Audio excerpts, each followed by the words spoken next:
mo naiwan dito? Ngayon lang ako mag-video sa inyo. Ilang linggo na to na ang dami natin. Hindi ko naisip. Ilagay ko sa YouTube ko to. Sige na, ano ka namin. I-subscribe mo naman. Sige. Meron ng 1 million na ako eh. Wow! Magkakaroon na tayo ng niyan. Wala tayo dito.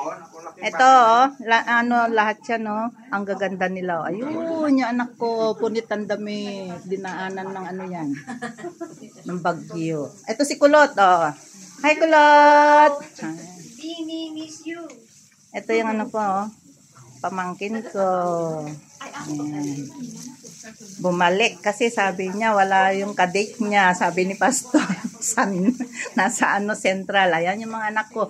Namumulaklak, namumunga. Marami na ako apustuhod.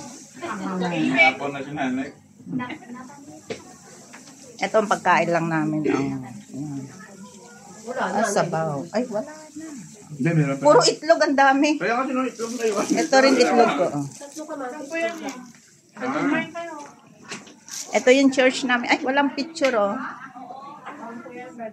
Andun pala. Ito missionary. Ito, nahuli ko. Isang isda. Salamat sa nagbigay. Blessing.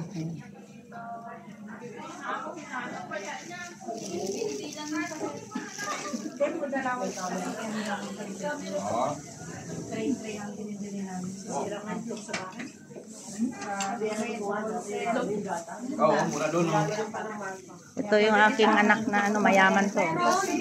Marami akong mga anak na mayaman. Ito si anak ko tagaluto yan, si Olive. Ano yung sabaw mo na?